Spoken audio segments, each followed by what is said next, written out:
simple, and I just happen to love it because the Gospel of Mark is the shortest of the Gospels, and it can say something very concisely and to the point. So hear now the Word of God from the 8th chapter of Mark. And if you want to, you can look it up in your Pew Bible, New Testament, page 43. They came to Bethsaida.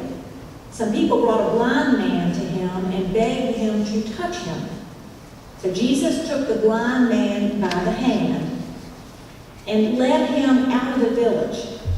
And when he had put saliva on his eyes and laid his hands on him, he asked him, "Can you see anything?" The man looked up and said, "I can see people, but they look like trees walking."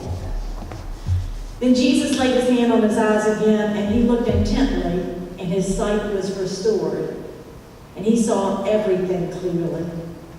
Then he sent him away to his home, saying, "Do not even go into the village." This is the word of the Lord. Thanks be to God. Now, not that I watch that many baseball movies, but one of my favorites, all-time favorite movies and baseball movie is the title of the sermon, Field of Dreams, a 1989 hit. By the way, another favorite one is the one we're showing. Here's an old promo at 5:30. Sandlot is delightful, and the popcorn drinks wait for you. But back to Field of Dreams. How many of y'all seen the movie? Oh, my word. Okay. Well, then I'm going to say a few words about it, but you all will probably remember a lot about it. If you remember, it's about an Iowa farmer, and he hears this voice who tells him a way to plow under his cornfield and build a baseball field instead. Ray Kinsella is played by Kevin Costner, and he's a novice farmer who one day he's walking through the tall, and the cinematography is so beautiful, but he's walking through the tall corn stalks, and he hears this voice: "If you build it, he will come." And I don't know if you remember this opening scene, but surprise, he looks way over the field at their beautiful old farmhouse where his wife and his daughter are sitting there swinging on the porch talking, and he yells out, "Did you hear that?" We didn't hear a thing. What are you talking about? 3 times the mysterious voice repeats the phrase, "If you build it, he will come." Until finally Ray figures out that he is indeed supposed to build this baseball diamond right in the middle of this cornfield. I mean, it's crazy. But finally, as the movie unfolds, his wife Annie reluctantly comes around, and they build it. And they build it with lights and bleachers and all the bells and whistles. It's a real professional ball field right in the middle of nowhere. Everybody thinks he's lost his mind. How's he going to pay the mortgage for the farm if he doesn't have the crop for income? And who's even going to come? Who in the world's going to come in the middle of nowhere? And I don't know, he says, I don't know who will come. I just know that if I build it, he will come. So one day, and this is such an awesome scene, one day his daughter calls to him because she says, "Look over there," and over the cornfield, the corn stalks are bending back as this man in a baseball uniform walks out. And then all of a sudden others start walking out the other way. You remember that scene, don't you? It's a moving scene. And he finally begins to realize that the field is being filled by these ball players that in 1919 were the Chicago White Sox, and they had been banned permanently from baseball because they had thrown the World Series. So it was one of the finest baseball teams ever. And the players had long deceased, but then there they were on the field. And so Ray walks out to them and they ask him, they said, can we invite other past players from the afterlife to come and join us? And suddenly more players are coming out in all those rows and they're filling up the field. They're all these incredible players from the 1920s who start playing ball. It's an amazing movie.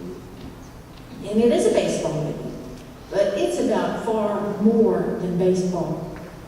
The subplots, in fact, there's subplots that have deep, deep meaning when it comes to faith and life. For one of the subplots is this: redemption. You see, those players had been shunned by that 1919 White Sox scandal, and now they were being given a second chance. A second chance to fulfill their dreams right there on that Iowa cornfield. They were redeemed. A basic to the Christian faith. A second subplot comes from this one single scene where Ray's little daughter had been knocked off over and she'd been eating a hot dog and she's choking. And she is about to lose her life, this little child. And they're desperate. And then one of those ball players, they were on the field and there was kind of this imaginary fantasy line that if they crossed it, they couldn't go back. They weren't going to be young again. They couldn't play ball again. But one of those ball players saw her choking. And he later in his life had indeed become a doctor. And he steps over that line. He sacrifices his youth. He sacrifices his dream to play ball again. And he saves her life. Sacrifice. Central to our Christian faith. But there's one final overarching theme that emerges from the relationship between Ray and his deceased father. All of those players who come onto the field, they all have been heroes of Ray's dad, who just loved baseball. But when Ray had been 17 years old, he became a rebellious teenager, and he spurned all of his dad's heroes, and then he walked away from baseball. And Ray, well, after that day, he and his dad, well, he would never play catch with his dad again. And from that day on, they were estranged and never spoke again. Even when there were times when Ray longed to try to reach out to his dad, he didn't know how, because the time had gone so long without them speaking. So the movie says that Ray did not go home until his dad's funeral. Because what the story is talking about is the pain of broken relationships, the pain of alienation. But there's also great hope and joy that comes when there is reconciliation. And that is another central theme of the movie, a central theme of faith. But we're going to go back to that later. Because what I want us to pause with is to talk for a minute about one of the key themes of this. It's a fantasy film, but it makes a strong point about the impact of family members on one another. On the positive impact, and we started with that because I know that Henry Pappy has influenced all sorts of generations, and he's gotten so many of us to fall in love with baseball.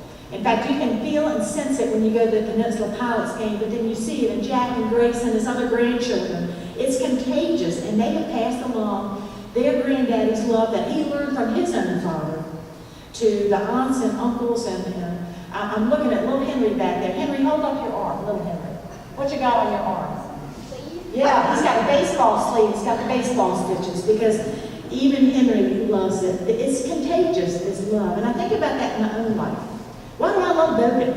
Well, because I was raised on boats. And that taught me to love skiing and fishing and crabbing. And I love spending the trips on the boat. And you get off and for a few days you're like this because you slept and that rocking just doesn't leave your boat so fast. Why do I love ACC basketball?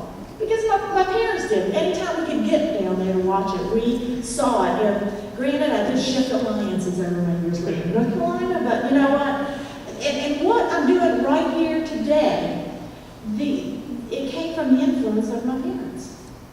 That they taught me faith. They taught me a love of Jesus that they learned from their parents, who learned from their parents. And that passion and that love and that commitment came from them first, and then became my own. They taught me the deep, deep love of Jesus that now brings me here today. Each one of us is shaped in some way by our families, by those significant people in our lives. And I hope when you go home somewhere that you might be able to celebrate that. And if they're still around, say thanks. And if they're not around, say thanks be to God. Now, I know that's not the case, though, regretfully, in all families, that there are some where it's mighty hard to find any reason to give thanks. Some of us here might indeed know that all too well. Some families are so broken it's hard to imagine healing can happen. And yet, the hope of this fantasy movie, but also the foundation of our faith, is that there is always hope. When there's a breach or a hurt, which happens in most families sometimes, and some families all the time, that does not have to be the final word. We have a God who shows us and calls us to take the risk of reconciliation. The one who shows us the result of reconciliation. And it starts in simple ways. But healing doesn't happen immediately if we reach out, if we're open. But it does begin when we get in touch with a simple yearning and risk a simple touch. And it can open doors of possibility. Which is why I chose the passage that I read this morning. It's why I love the passage. I believe it ties in not just to this baseball film, but it also talks about the real life possibilities. Now the story, you heard it, but let me just walk us through it again. On the surface, it's a healing story, right? I mean, it really is. But it is so much more than that because it has its plots and subplots as well. There's a blind man. Now the setting is in this village of Bethsaida. And Jesus is there, and the crowds are just all around him because his reputation's gotten out there. And so everybody wants a little piece of Jesus. And so it says that these people, these friends, and doesn't really say who they are, but at the very least, they're people that care deeply for the welfare of this blind man, and they're concerned about his plight. They cared enough for him to take him to Jesus, and then they cared enough to approach this amazing leader and to beg Jesus to touch the man. Now, I think that's a curious choice of words, the word touch. They begged him to touch the man. They don't beg Jesus to heal him, but to touch him. Now, I had a professor in seminary that always said, when you're reading something from the Bible and it doesn't make sense, or it makes you go, that's odd, then stop and pay attention to why. Because some details don't make sense, and that word doesn't make sense to me. If I have a friend who is blind, for instance, or if I have a friend who has cancer, or if I have a friend who's going through something awful, I'm going to go to Jesus in prayer and say, heal him. Heal his eyes, or heal her cancer, or fix that situation they're in. Because friends take friends to Jesus to be healed, right? I think so. They beg Jesus to touch him. And the other thing that doesn't make sense when I read this story is what Jesus does next, because you heard the context, and there they are in Bethsaida, this huge crowd. Jesus has this prime opportunity to get people to notice what's happening. I mean, he's got this perfect setup to wow the curious crowd. They're leaning toward him. They're watching his every move. They're hanging on his every word. He's got this opportunity. I mean, think about the visual impact a huge miracle would make in convincing them of the power of God and the purpose of his ministry. Instead, there's no showmanship here at all. Jesus takes the man by the hand. He leads him away from the village, out of the village, we're told, away from all the onlookers, so that it's just the two of them. And in a display of intimate compassion and tender mercy, Jesus touched the man. He used his saliva, which in that day was believed to have medicinal purposes. In fact, we still today talk about, they're licking their wounds because there's still some sense that spittle has some kind of blood clotting capacity. Is that true? I don't know. But anyway, that's already more than you want to know, and we'll ask the doctor later. But Jesus touched his eyes and then asked if he could see anything. Now that's odd too. How would the miracle worker do a miracle and then ask the receiver of the miracle, did it work? I mean, that's basically what's happening. Jesus should have already known the answer, and then I love the answer. When I see people, but they look like walking trees. In other words, it almost worked, but it didn't quite work. I mean, it's a great story. The touch didn't completely heal the blind man, so Jesus tries again, and thank goodness it's not a 3 strikes you're out, because the second time's a charm. He touches the eyes with his saliva, and the man can see clearly. Now, this is why I love the story. Touch. The power of touch. It's touch that people yearn for. It's the touch of Jesus that matters. I love this story because it talks about friends, about the role other people play in our lives. That together we go to Jesus. We need each other to care for each other's welfare. To use some of the themes of this month, we need our team to help us play small ball, to help us get on, get over, and get home. Isn't that it, Henry? All right, yeah, that's it. We need each other, our teams, to do that. We need others to take us to places where we may not be able to go on our own, but where we desperately need to go. And we need not go alone. Plus, now this is a part that's a little bit of a sticky wicket. Plus, sometimes the people closest to us are the ones who see where we're blind. I've never really liked that, but they're the ones that often see our blind spots, and they love us enough to take us to Jesus, that the blind spots might be healed, those things that interrupt our relationships and disturb our lives. But the last thing I love about the story is this, that healing, that becoming whole, which is what the word in Greek means. It is not instantaneous, as much as we wish it were. When I'm wounded, I want the hurt to be gone just like that. When a relationship is broken, I want it fixed right away. When someone I love is going through some kind of turmoil, I want them to feel better, to be better as soon as possible. But the touch of Jesus, the healing of Jesus, is not a quick fix. Sometimes it takes time. And we don't understand why and how. But sometimes we have to step out and take the risk and hold the hand and trust the voice even when we don't understand why. And the Field of Dreams ends on that same note because the final scene, Ray still does not fully understand why he built this baseball field in the middle of nowhere. It has taken tremendous sacrifice and he still doesn't quite understand all of the whys until he glances at home plate. Remember this scene. And the catcher pulls off his mask. And it's his father as a young man. And Ray grasps, that's my dad when he was young before life wore him down, is what he says. And you remember he awkwardly approaches him and then he brings his family, his wife Annie and his daughter.